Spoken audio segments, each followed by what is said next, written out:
नमस्ते। आजकल हर तरफ एक ही चर्चा है, रसोई गैस की। हाल की कुछ रिपोर्ट्स देखें तो पता चलता है कि देश भर में लाखों लोग बस एक सिलेंडर के लिए परेशान हो रहे हैं। तो चलिए आज इसी संकट की तह तक जाते हैं और समझते हैं कि आखिर ये हो क्या रहा है। और ये मत सोचिए कि ये बस थोड़ी बहुत परेशानी की बात है। नहीं, कुछ लोगों के लिए तो ये सचमुच जिंदगी और मौत का सवाल बन गया है। ये कहानी है पंजाब के बरनाला की। 13 मार्च का दिन था। 66 साल के भूषण कुमार मित्तल एक गैस सिलेंडर के लिए सोचिए घंटों तक भरी धूप में लाइन में लगे रहे। और अंत में क्या हुआ? सिलेंडर तो नहीं मिला, लेकिन उस लंबे इंतजार ने कार्डियक अरेस्ट के रूप में उनकी जान ले ली। तो यही सबसे बड़ा सवाल है कि आखिर ऐसा हो क्या गया है कि देश भर में लाखों लोगों को एक मामूली सी एक बुनियादी जरूरत के लिए इतना ज्यादा संघर्ष करना पड़ रहा है। भूषण कुमार मित्तल जी की कहानी कोई अकेली घटना नहीं है। ये तो एक बहुत बड़े संकट का चेहरा है। एक ऐसा संकट जो सीधा लोगों के किचन तक पहुंच गया है। देश के अलग अलग कोनों से जो तस्वीरें आ रही हैं वो वाकई परेशान करने वाली हैं। दिल्ली, पुणे, गोरखपुर, हर जगह गैस के लिए मीलों लंबी लाइनें लगी हैं। उधर मध्य प्रदेश और गुड़गांव में ऑनलाइन बुकिंग सिस्टम ही ठप पड़ गए हैं। हालात इतने खराब हैं कि लखनऊ में एक आदमी हताशा में सिलेंडर के ट्रक के आगे ही लेट गया। और तो और देहरादून से तो एक ट्रक से सिलेंडर लूटे जाने तक की खबरें आई हैं।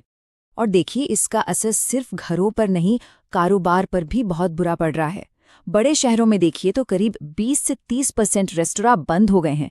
फूड डिलीवरी के ऑर्डर तो 50-60% तक गिर गए हैं, मतलब आधे से भी ज्यादा। और जो कालाबाजारी हो रही है वो तो अलग ही कहानी है। सिलेंडर सरकारी दाम से 6 गुना ज्यादा महंगा बिक रहा है। सोचिए, 6 गुना। अब इस पूरे संकट को लेकर ना दो अलग अलग बातें सामने आ रही हैं। एक तरफ है सरकार का पक्ष और दूसरी तरफ है वो जो जमीन पर असल में हो रहा है।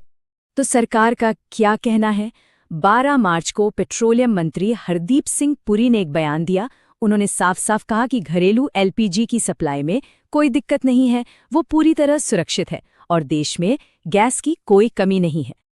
अच्छा, तो एक तरफ तो ये बयान है कि कोई कमी नहीं है, लेकिन फिर सरकार ने ही कुछ ऐसे कदम उठाए हैं जो इस दावे पर सवाल खड़े करते हैं। जैसे सिलेंडर का दाम 60 रुपये बढ़ा दिया गया, होटलों और रेस्टोरेंट्स को जो सप्लाई जाती है उसमें कटौती कर दी गई, और जो बुकिंग गैप है उसे बढ़ाकर 25 से 45 दिन कर दिया गया। अब आमतौर पे ऐसे कदम तभी उठाए जाते हैं जब सप्लाई को किसी तरह मैनेज करना हो, है ना? तो फिर सवाल वही है कि आखिर सच क्या है? अगर कमी नहीं है तो ये सब क्यों हो रहा है? देखिए, इस पहेली का जवाब हमें देश के अंदर नहीं बल्कि भारत की सीमाओं के बाहर मिलेगा। सबसे पहले तो एक बात समझनी बहुत जरूरी है। हम अपनी जरूरत की जो एलपीजी इस्तेमाल करते हैं उसमें से 60%, जी हाँ 60% हम दूसरे देशों से खरीदते हैं। मतलब हम आयात पर बहुत ज्यादा निर्भर हैं। और बात यहीं खत्म नहीं होती। ये जो 60% हम इंपोर्ट करते हैं ना, उसका भी लगभग 90% हिस्सा सिर्फ एक जगह से होके आता है। एक बहुत ही पतला सा समुद्री रास्ता है, स्ट्रेट ऑफ हॉर्मुज। ये ईरान और ओमान के बीच है और पूरी दुनिया की एनर्जी सप्लाई के लिए आप कह सकते हैं एक लाइफलाइन जैसा है। और असल संकट की जड़ यही है। हुआ ये कि अमेरिका के कुछ एक्शन के जवाब में ईरान ने इसी स्ट्रेट ऑफ हॉर्मुज को बंद कर दिया। बस इसी एक कदम ने भारत आने वाली एलपीजी सप्लाई का जो सबसे बड़ा रूट था उसे रातों रात ठप कर दिया। अब जब ये जियोपॉलिटिकल झटका लगा तो सवाल उठना लाजमी है, क्या इस संकट से बचा नहीं जा सकता था? क्या हमारी तरफ से तैयारी में कोई कमी रह गई थी? चलिए इसी सवाल का जवाब ढूंढते हैं।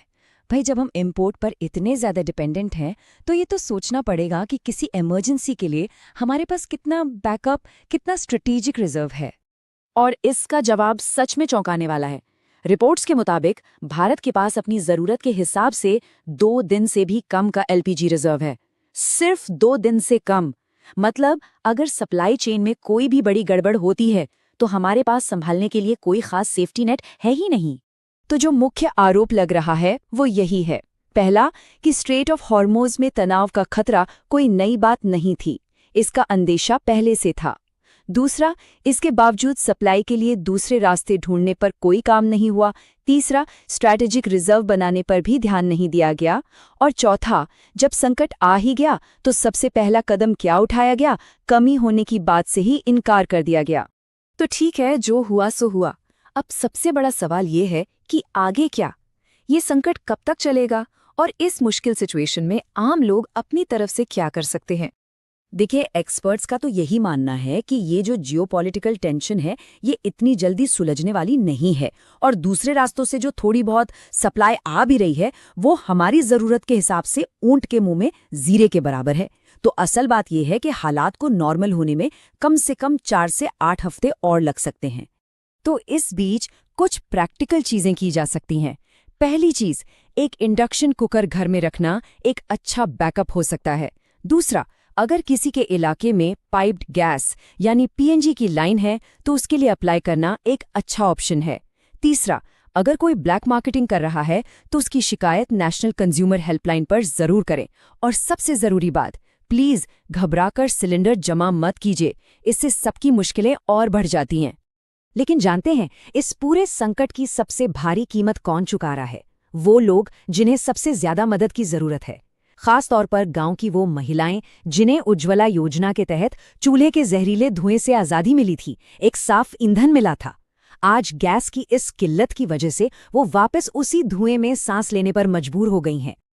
और अंत में एक सवाल जो हम सबको सोचने पर मजबूर करता है, जब 14 करोड़ लोगों का एक देश एक बेहद बुनियादी ईंधन के लिए 48 घंटे से भी कम के बैकअप पर चल रहा हो, तो ये आने वाले किसी भी ग्लोबल शॉक, किसी भी बड़े संकट का सामना करने की हमारी तैयारी के बारे में क्या बताता है?